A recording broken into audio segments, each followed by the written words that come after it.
Global star Ram Charan హీరోగా నటించిన చిత్రం పెద్ది. ఉప్పెన లాంటి బ్లాక్ బస్టర్ సినిమా తర్వాత 5 ఏళ్లు సమయం తీసుకొని సుకుమార్ శిష్యుడు బుచ్చిబాబు సానా తెరకెక్కించిన చిత్రం ఇది.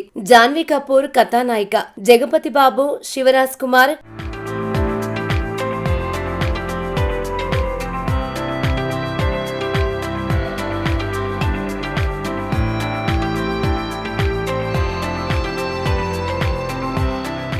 అజయ్ ఘోష్ కీలక పాత్రధారులు. టైటిల్, ఫస్ట్ లుక్ విడుదల చేసినప్పటి నుంచి సినిమాపై అంచనాలు భారీగా పెరిగాయి. ఆస్కార్ విన్నర్ ఏఆర్ రెహమాన్ సంగీతం విడుదలైన పాటలు అంచనాలను రెట్టింపు చేశాయి. ఉత్తరాంధ్ర స్పోర్ట్స్ బ్యాక్డ్రాప్ కథతో రూపొందిన ఈ చిత్రం పలుమార్లు వాయిదా పడుతూ ఈ నెల 4న పాన్ ఇండియా స్థాయిలో విడుదలైంది. మరి ఈ చిత్రం రామ్ చరణ్ కు హిట్ ఇచ్చిందా?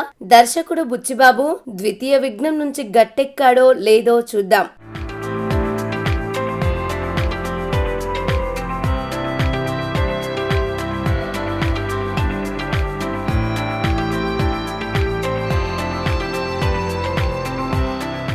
విజయనగరంలోని ఓ అటవీ ప్రాంతంలోని పల్లె అది. దానికి పేరు కూడా ఉండదు. కొండ కింద అని పిలుస్తారు. కనీస రవాణా సౌకర్యం కూడా ఉండదు. ఆ కొండ మీదుగా ఓ రైలు వెళ్తుంది. కానీ ఆ ప్రాంతంలో స్టేషన్ లేకపోవడంతో రైలు అక్కడ ఆగదు. 1800 జనాభా గల ఈ ప్రాంతవాసులు కాలినడకనే విజయనగరం ప్రాంతానికి వలస వెళ్లి పనిచేసి సంపాదిస్తూ ఉంటారు. ఆ కొండ కిందే ఉండే వ్యక్తి పెద్ది. క్రికెట్ అంటే పిచ్చి, మంచి ఆటగాడు కూడా. ఆట కూలీగా అతన్ని ఓ జట్టు పాడుకొని క్రికెట్ ఆట ఆడి గెలిచి పేరు తెచ్చుకుంటారు. అదే టీం పెద్దిని ఓసారి అవమానిస్తుంది. అందుకు కారణం ఏమిటి? ఆట కూలీగా క్రికెట్ ఆడే పెద్ది కుస్తీ వైపు, ఆ తర్వాత రన్నింగ్ వైపు ఎందుకు వెళ్ళాడు? అతను ఉండే కొండ కింద ప్రాంతానికి భారతదేశంలో గుర్తింపు తీసుకురావడానికి పెద్ది ఏం చేశాడు? ఈ జర్నీలో పెద్దికి అప్పుల సూరికి ఉన్న సంబంధం ఏమిటి? పెద్దింటి అమ్మాయి అయిన అచ్చి అమ్మ పెద్దిని ఇష్టపడటానికి కారణం ఏమిటి? వారి ప్రేమ సుఖాంతం అయ్యిందా అన్నది కథ.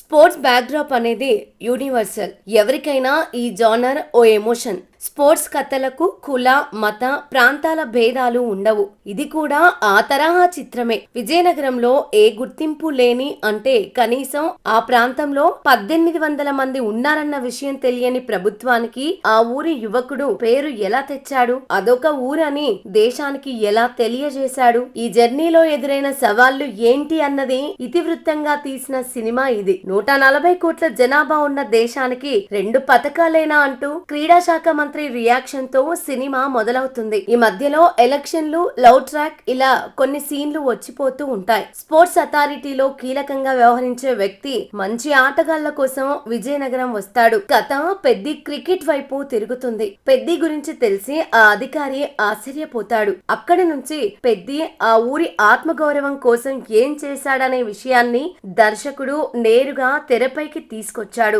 అప్పలసూరి పాత్ర మరణం నుంచి కథలో మలుపు తిరుగుతుంది. అక్కడి వరకు సోసోగా సాగిన కథ ఒక్కసారిగా ఊపందుకుంటుంది. దాంతో ఇంటర్వెల్. తదుపరి కుస్తీ పోటీల నేపథ్యంలో సాగే సన్నివేశాలన్నీ ఆకట్టుకుంటాయి. క్లైమాక్స్ లో చరణ్ నుంచి వచ్చే ట్విస్ట్ మాత్రం ఊహించలేనిది. లాస్ట్ 20 నిమిషాల కథ ఎంతో ఎమోషనల్ గా సాగుతుంది. ఊరి కోసం ఓ యువకుడు ఏం చేశాడన్నది హృదయంగా చూపించారు. దర్శకుడు చెప్పాలనుకున్న కథను కాస్త క్రిస్ప్ గా చెప్పుంటే బాగుండేది. సాగదీసిన ఫీలింగ్ కలుగుతుంది. తొలి చిత్రంతో ఓవర్ నైట్ స్టార్ అయిన బుచ్చిబాబు స్టార్ హీరోను డీల్ చేయడంతో కాస్త తడబడ్డాడు. తెరపై పేరున్న ఆర్టిస్టులు ఎంతో మంది ఉన్నారని వారిని సరిగ్గా ఉపయోగించుకోలేకపోయాడు. కొన్ని చోట్ల లాజిక్స్ ను వదిలేశారు. కానీ బుచ్చి రచనలో నిజాయితీ ఉంది. కొన్ని సీన్స్ ను, డైలాగులను బాగా రాసుకున్నాడు. అయితే దర్శకుడు హీరోలోని కమర్షియల్ యాంగిల్ కన్నా క్లైమాక్స్ ఎమోషన్ మీద ఎక్కువ దృష్టి పెట్టారు. స్క్రీన్ ప్లే అంతగా ఆకట్టుకోలేదు. స్వాతంత్ర్యం వచ్చి ఇన్నేళ్లైనా దేశంలో ఇంకా గుర్తింపు, ఊరు పేరు లేని ఊర్లు ఉన్నాయనే విషయాన్ని తెరపైకి తెచ్చారు.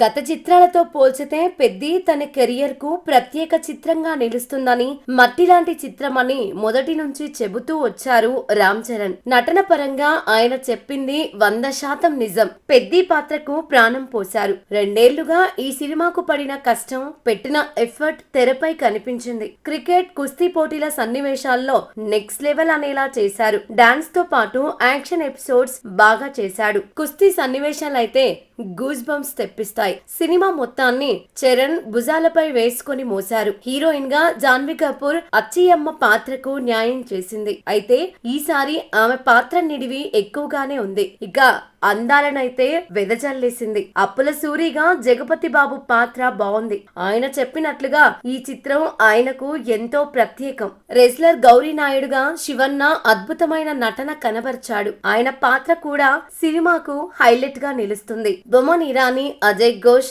రావు రమేష్ పాత్రలు కూడా పర్వాలేదనిపించాయి. 1990ల ప్రాంతాన్ని, కొండ ప్రాంతాలలో మనుషుల తీరును డిఓపి రత్నవేలు అద్భుతంగా చూపించారు. ప్రొడక్షన్ డిజైన్ యాప్ట్ అవుతుంది.